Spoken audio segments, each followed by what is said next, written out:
Good morning, one and all. Last class we can discuss about osmoregulation. Now the concentrated urine is formed. Now we can go for the composition of urine. The in adult, the human excrete the urine per day for normal healthy condition 1 to 1.6 liters of urine can be released per day normally, but due to the environmental condition and climatical condition it is approximately some changes is takes place. The urine approximately what color? Pale yellow color. Why the urine is pale yellow color means by the presence of pigment that is called as a urochrome. How this urochrome is formed means due to the destruction of RBC, urochrome is formed when through urine. When the presence of this urochrome, it is in what color? Pale yellow in color. The urine is slightly acidic nature, that's why the pH is approximately 6. The urine contain mostly they can consist of a water and 2% of urea and 2% of different dissolved substances, that is the sodium, potassium, chlorine, hydrogen, remaining so many things is present. An average 20 to 30 grams of urea can be excreted from the body per day. If you analyze the urine, what are the metabolical disorders is there, easily you have to diagnose it.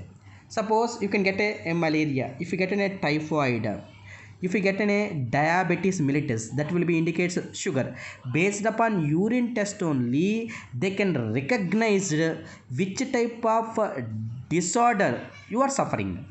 Suppose in urine, when the presence of glucose in the urine, that is called as a glycosuria, or the presence of the ketone bodies, that is called as a ketonuria. By the presence of glucose and by the presence of ketone bodies in the urine, they are suffering from the diabetes mellitus, that will be indicate sugar. Diabetes mellitus is due to insufficient or deficiency of insulin, a hormone. Now see,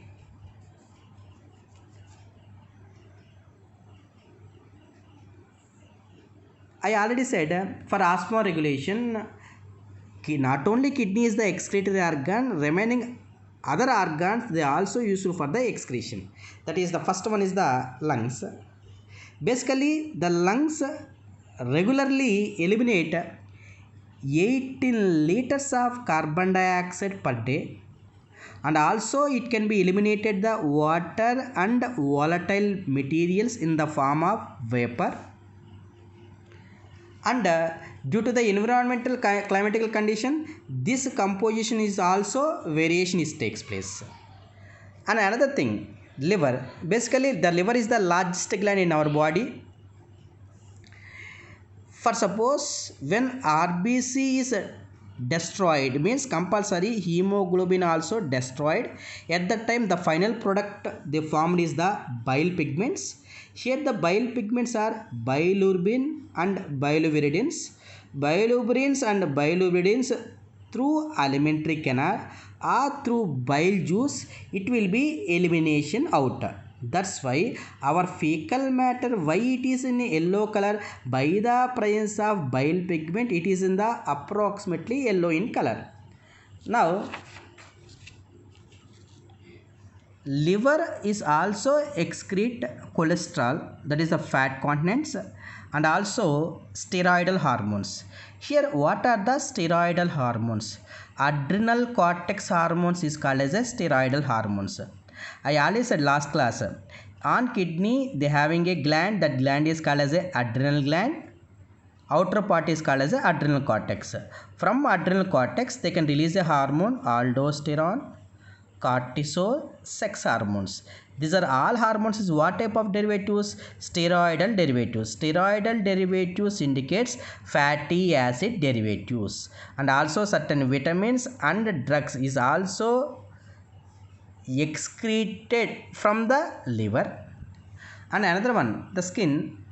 On skin, they having a two types of glands is there. One is the sweat glands and another one is the sebaceous glands.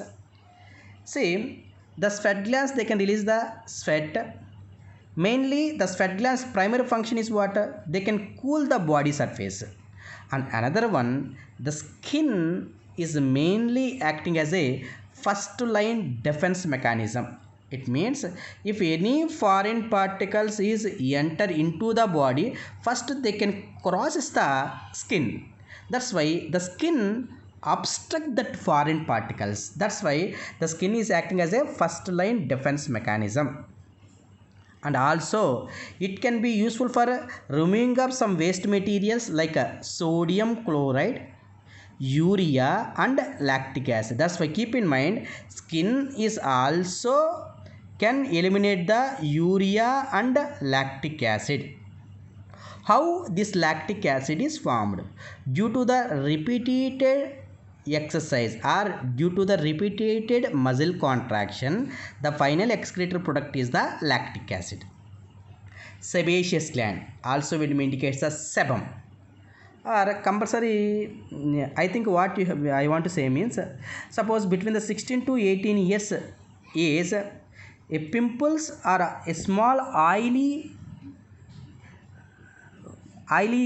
appearance is present on the surface, that will be called as what? Sebum. Keep in mind, sebaceous gland or sebum is also, it can protect the your face from the foreign particles. That's why sebaceous glands eliminate sterols, fat contents and hydrocarbons and waxes through sebum. This secretion protects the oily covering to the skin. It is very important. This sebum mostly present in the adolescence age. Between the 12 to 18 years of age, this sebum is releases more from the sebaceous glands. And they having a note. Last class I said RAS, renin angiotensin aldosterone system. I already said due to this pathway the blood pressure is increased. Suppose when the repeated blood pressure is increased, what will happen? It will leads to so much of disorders, leads to hypertension. That's why when blood pressure is increased, compulsory that effect is seen in the right atria. Is there or not? At the time in right atria, they having a ANF, atrial natriuretic factor. At what time atrial natriuretic factor is stimulated means when pressure is increased in the right atria, at the time this ANF is stimulated. When this ANF is stimulated, first it can, what is the main use? It is a vasodilator. RAS pathway is useful for the vasoconstrictor. Vasoconstrictor means blood vessels is contracted. When it is contracted, what will happen? Volume is decreased. When volume is decreased, automatically pressure is increased. But ANF is what? Vasodilator. When vasodilator indicates what? When blood vessel is dilated, automatically volume is increased. When volume is increased, automatically blood pressure is decreased, and also it can reduce the sodium reabsorption. But RAS pathway stimulates the sodium reabsorption. Based upon that, we can maintaining a constant blood pressure. That's why RAS is an antagonist of ANF. Antagonist means opposite action. One can increase the blood pressure, one can decrease the blood pressure. One can stimulate the sodium reabsorption, one can reduce the sodium reabsorption. That is regarding to the RAS with the ANF.